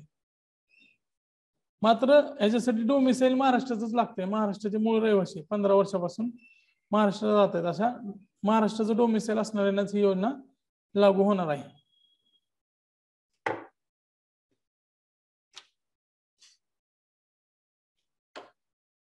त्यानंतर पुढे बघा अस्मिता योजना. ह्याच्यावर 2 वेळा प्रश्न विचारलेला आहे. 8 मार्च 2018 सुरू करण्यात आलेली आहे. वर्ष पण महत्वाचं आहे. 8 मार्च 2018 ह्याची सुरुवात करण्यात आली. ग्रामीण भागातील महिला, किशोरवयीन मुली तसेच जिल्हा परिषद शाळांमधील 11 ते 19 वर्ष वयोगटातील मुलींमध्ये सॅनिटरी नॅपकिन वैयक्तिक स्वच्छतेसंदर्भात जागृती समुपदेशन करणे आणि माफक दरात सॅनिटरी नॅपकिन उपलब्ध करून देणे. आता ह्यात महत्वाचं काय तर ग्रामीण भागातील महिला, किशोरवयीन मुली आहेत म्हणजे किशोरवयीन मुली शहरातल्या पण असू शकतात. ग्रामीण भागातल्या महिलावर फोकस केलेला आहे. शहरातल्या किशोरवयीन मुली आणि जिल्हा परिषद शाळेतल्या 11 ते 19 वयोगटातील मुली. आता यासाठी आपल्याला 11 ते 19 वयोगट महत्वाचा आहे. इथं सांगतील 11 ते 18, 11 ते 19 सांगितलेलं आहे. हे महत्वाचं आहे, त्याला हायलाइट करून ठेवा. थोडं वेगळं आहे. पहिला उद्देश काय तर माफक दरात सॅनिटरी नॅपकिन उपलब्ध करून देणे. आता यासोबत दुय्यम उद्देश काय तर सॅनिटरी नॅपकिन तयार करण्यासाठी जे सेल्फ हेल्प ग्रुप आहेत त्यांना सामावून घ्यायचं आणि त्याच्यामध्ये स्वयंसहायता गट हे महत्वाचे माध्यम ठरतील. त्याच्यामध्ये स्वयंसहायता गटांना सुद्धा काम मिळेल. त्याच्यामध्ये महिला सक्षमीकरण सुद्धा करता येईल आणि मुलींचं आरोग्य सुद्धा सुधारता येईल. सवलतीच्या दरात सॅनिटरी नॅपकिन खरेदी करण्यासाठी प्रोत्साहन दिलं जाईल आणि त्यासाठी अनुदान सुद्धा दिलं जाणार आहे. आता यासाठी उमेद अभियान आपण मागे बघितले होते. सेल्फ हेल्प ग्रुप याच्या अंतर्गत तयार केले होते. त्या अंतर्गत असणाऱ्या बचत गटामार्फत राबवण्यात येणार आहे. ग्रामीण महिलांसाठी हे दर फक्त बघून घ्या, लक्षात ठेवायची काही गरज नाही. 24 रुपये आणि मग ग्रामीण महिलांसाठी कितीला आहे ते 24 रुपयाला आणि शाळेतल्या मुलांसाठी 5 रुपये. तर दोघांना वेगवेगळ्या दराने ते दिलं जाणार आहे. ग्रामीण महिलांसाठी 24 रुपये, जिल्हा परिषद शाळेतल्या मुलींसाठी 5 रुपये.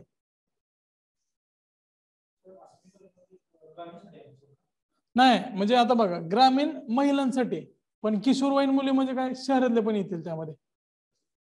म्हणजे इंटरप्रिटेशन करताना ग्रामीण महिला आहेत पण शहरातल्या किशोरवयीन मुलींचा सुद्धा त्यामध्ये समावेश होणार आहे.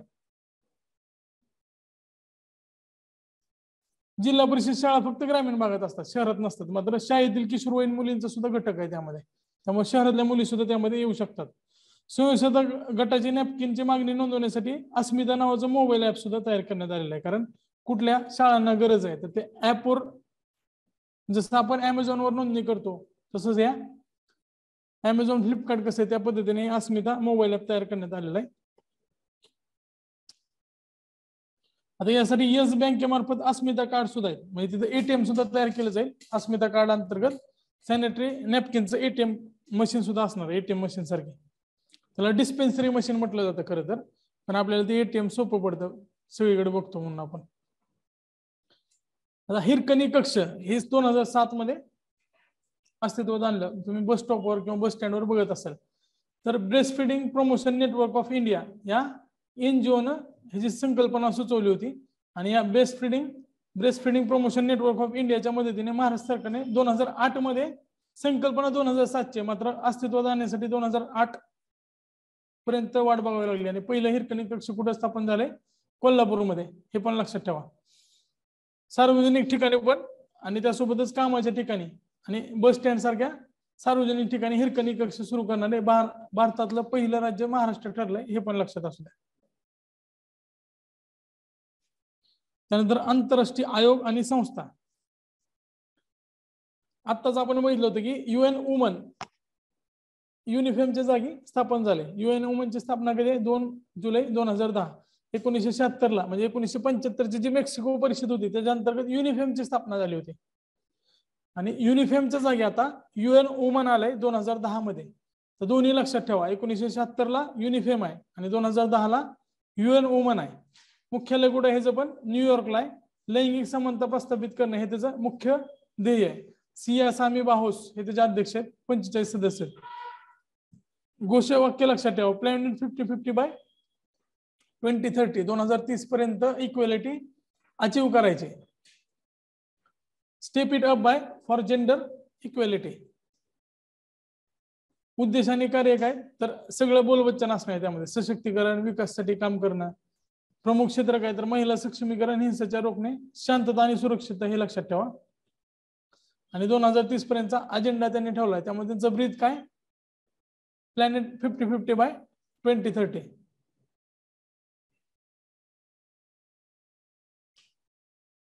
आता निर्भया फंड अंतर्गत वेगवेगळ्या योजना राबवल्या जातात. मात्र निर्भया निधी 2013 मध्येच त्याची घोषणा करण्यात आली. 13-14च्या अर्थसंकल्पामध्ये 1000 कोटीची वेगळी तरतूद करण्यात आली आणि ती परत वाढवण्यात आली.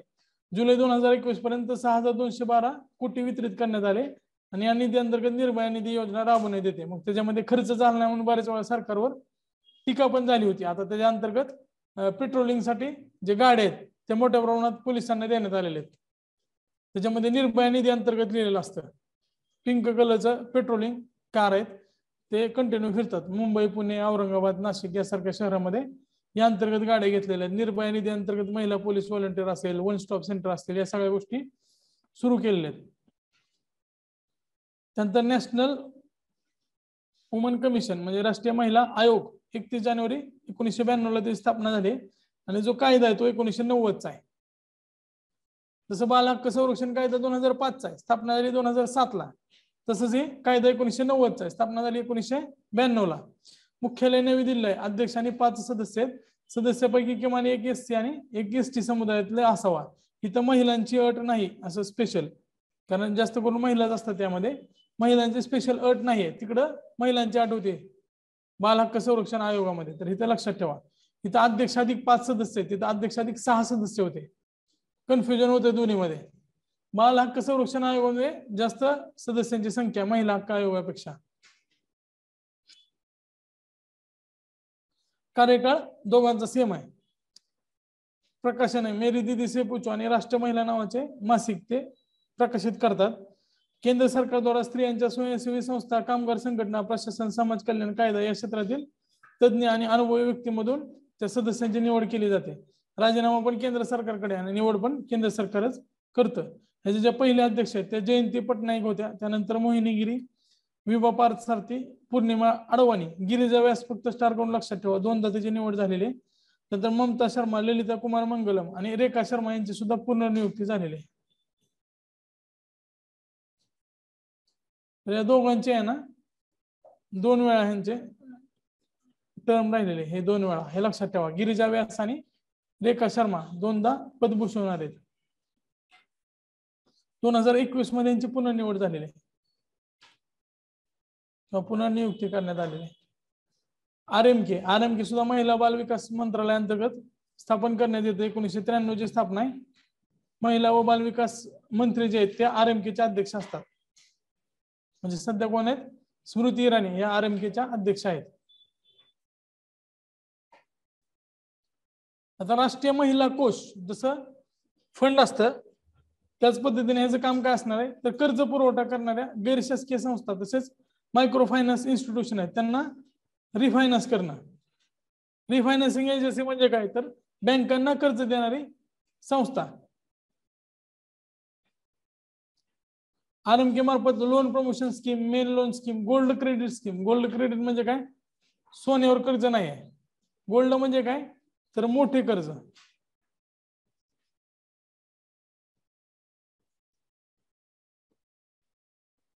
मुथूट फायनान्स सारखं नाही आहे.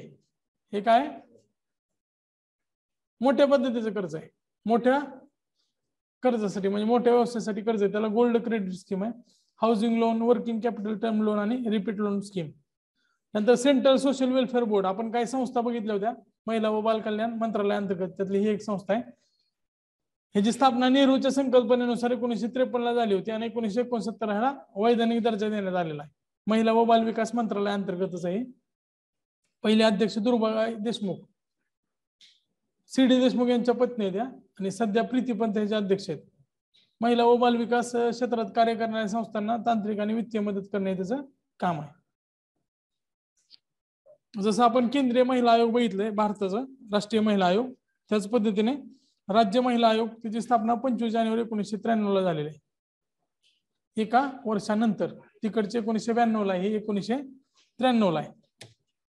कायदा कोणता? 1993 चा आहे. मुख्यालय बांद्रा मुंबईमध्ये आहे. एक अध्यक्ष आणि सदस्य 5च आहे त्याचे. पण सध्या रुपालीताई चाकणकर याच्या अध्यक्ष आहेत. राज्य सरकारमध्ये त्यांची नियुक्ती होती आणि राजीनामा पण राज्य सरकारकडेच द्यावा लागतो. त्यांचे साद आणि ठिणगी नावाचे प्रकाशन आहेत. महिलावरील अत्याचारासंदर्भातल्या ज्या घटना आहेत त्याच्याविषयी ते काम करतात. बाकी सगळं बोलबच्चन तुम्हाला माहिती आहे. त्यांच्याविषयी काय शिफारशी असतील किंवा कुठली नवीन योजना किंवा धोरणं आखायची असतील तर त्यावेळेस पण या शिफारस करू शकतात. आता ह्याचा एक उपक्रम आहे. तुम्ही जर वेबसाईटवर गेला तर पुश नावाचा उपक्रम तुम्हाला दिसते. पुश काय तर प्रिव्हेन्शन लिहून घ्या ऑफ सेक्शुअल हॅरेसमेंट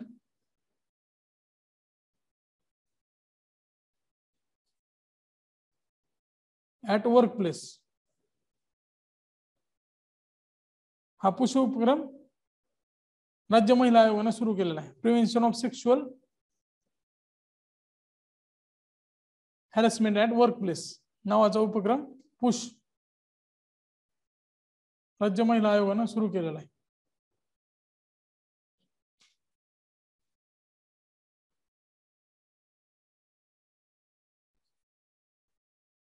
महिला आर्थिक विकास महामंडळ माविम स्थापना कधीची आहे? 24 फेब्रुवारी 1975 लक्षात ठेवा. RMK जसं बघितलंय राष्ट्रीय महिला कोष 93, तसंच महाराष्ट्र आर्थिक विकास महामंडळ त्याच्या आधीच आहे 1975 आहे. महाराष्ट्र राज्य सरकारच्या महिला विकासाची योजना राबवणारी नोडल एजन्सीचा दर्जा 2003 मध्ये दिलाय. म्हणजे सगळ्या योजना राबवण्याचे सुपरविजन करण्याचं काम या माविमकडे आहे. त्याचं घोषवाक्य काय? एकजुटीतून अवतरेल समृद्धीची नवप्रभा. हे स्टार करून लक्षात ठेवा. ह्याचा लोगो पण लक्षात असू द्या.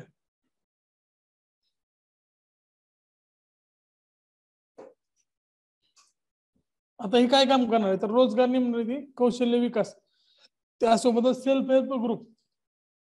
महिलांचा कुठेही संबंध असेल ना तर सेल्फ हेल्प ग्रुप लक्षात ठेवायचं.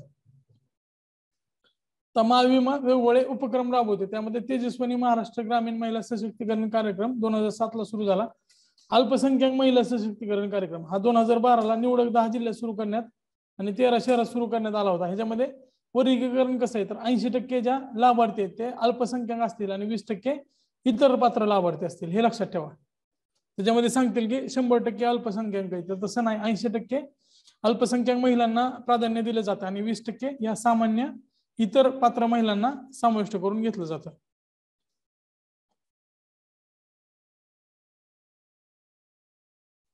हे महाराष्ट्र राज्यस्तरीय जीवन ज्योती अभियान 2013 आणि महाराष्ट्र कृषी विकास हस्तक्षेप योजना IFADच्या मदतीने कारण कृषी क्षेत्राविषयी सुद्धा काम करते, कारण कृषीमध्ये सगळ्यात जास्त मजुरामध्ये सहभाग महिलांचा आहे. त्यामुळं महाराष्ट्र कृषी विकास हस्तक्षेप योजना महाराष्ट्र शासन आणि आयफेड या अंतर्गत 6 जिल्ह्यामध्ये राबवण्यात येते. त्यामध्ये अकोला, अमरावती, बुलढाणा, वाशिम, यवतमाळ आणि वर्धा हे सगळे विदर्भातले जिल्हे आहेत.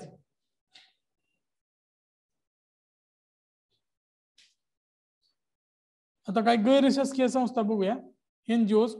त्याच्यामध्ये गुडिया इंडिया अजित सिंगने स्थापना केलेली. फ्रीडम नाव हे घोषवाक्य आहे. मुख्यालय वाराणसीमध्ये. ह्युमन ट्रॅफिकिंग, लैंगिक छळ आणि महिलांच्या बालकांच्या तस्करी विरोधात काम करते. NGO फक्त वाचून घ्यायच्या, 2-3 वेळा वाचलं आणि प्रश्न आला तर सोपाच प्रश्न येतो. एवढं जास्त अवघड प्रश्न NGO नाही आहेत. मात्र NGO ची लिमिटच नाही. आपण जे महत्वाचे आहेत, ज्या सध्या चर्चेत आहेत, त्याच NGO फक्त घेतलेल्या आहेत. गुंज, अंशु गुप्ता आणि यांना रेमन मॅग्सेसे पुरस्कार सुद्धा मिळाला होता 1999 वॉइस अँड एफर्ट. महिलांच्या व बालकांच्या आरोग्य, शिक्षण, राहणीमानात बदल घडवण्यासाठी गुंज काम करते. वॉइस अँड एफर्ट हे त्याचं घोषवाक्य आहे, लक्षात ठेवा. सेवा इला भट यांचे ह्याच्यावर प्रश्न आलेला 1972 ला स्थापना झालेली. अहमदाबाद हे त्याचं मुख्यालय आणि महिलांना पूर्ण रोजगार प्राप्त करून देणे आणि त्यांच्या राहणीमानात सुधारणा घडवून आणणे या सेवामार्फत मोठ्या प्रमाणात सेल्फ हेल्प ग्रुपची पण स्थापना झालेली आहे. आणि भारतातली सगळ्यात मोठी सेल्फ हेल्प ग्रुपची जाळ असणारी सेवा नावाची संस्था आहे. सगळ्यात जास्त त्याचे स्वयंसेवक आहेत. नंतर माहेर हे पुण्याच्या जवळ आहे, वडूद बुद्रुक पुण्यामध्ये सिस्टर लुसी कुरेन यांनी त्याची स्थापना केली होती. ह्याचं काय काम आहे तर संकटग्रस्त आणि निराधार महिलांना निवारा आणि मदत पुरवणे आणि त्यानुसार त्यांचं घोषवाक्य आहे, there is always room for one more. म्हणजे जे निराधार आणि संकटग्रस्त महिला आहेत त्यांना आश्रय देणारी संस्था आहे. त्यांनी ममता धाम निराधार महिलांसाठी सुरू केलंय. नंतर किशोरधाम अनाथ मुलांसाठी सुरू केले आणि वात्सल्यधाम मतिमंद महिलांसाठी सुरू केले. नावानुसारच तुम्हाला लक्षात ठेवायला सोपं जाईल ते. त्यानंतर नारी शक्ती पुरस्कार हे 8 मार्चला दिले जातात. कुणाच्या हस्ते? राष्ट्रपतीच्या. घोषणा मात्र 20 फेब्रुवारीला करण्यात येते. आता ह्याच्यामध्ये संस्थात्मक आणि वैयक्तिक स्वरूपात दिले जातात. आता जोड्या लावासाठी प्रश्न आलेला आहे. माता जिजाबाई पुरस्कार महानगरपालिका आणि महामंडळ हे लक्षात कसं ठेवायचं तर फक्त असं मी सांगतोय, तुम्हाला जर चांगलं वाटलं तर ठेवा. बघा, माता जिजाबाई यांच्या नावाने शहरामध्ये बऱ्याच ठिकाणी गार्डन असतात, तर जिजामाता उद्यान असं लक्षात ठेवा. त्यानंतर रुद्रमादेवी हे जिल्हा परिषदेमध्ये, हे थोडं गावासारखं नाव वाटतं रुद्रमा. त्यानंतर कन्नगी देवी हे कन्नगी जे आहे ते कर्नाटक राज्यामध्ये, आपण जसं म्हणजे महाराष्ट्रामध्ये सावित्रीबाई फुले यांना सगळीकडं त्यांनी काम केलेलं, तसं कन्नगी देवी तिथं स्त्री सक्षमीकरणाचा चेहरा आहे, तर ते राज्य शासनाला दिले जाते. कर्नाटक राज्यावर लक्षात ठेवा ते. नंतर राणी गिडेनगेलू जेलियांग हे नागरी संस्था संघटना नाही. नंतर अहिल्यादेवी होळकर हे महिला कल्याणात काम करणाऱ्या NGO ला दिलं जातं. अहिल्यादेवी होळकर NGO हे लक्षात असू द्या. आणि लक्ष्मीबाई संशोधन आणि विकास संस्था, राणी लक्ष्मीबाईच्या नावाने स्पोर्ट रिसर्च युनिव्हर्सिटी सुद्धा आहे. तर लक्ष्मीबाई कोणासाठी? महिला संशोधन आणि विकास संस्थासाठी. जिजामाता नागरीसाठी महानगरपालिकेसाठी.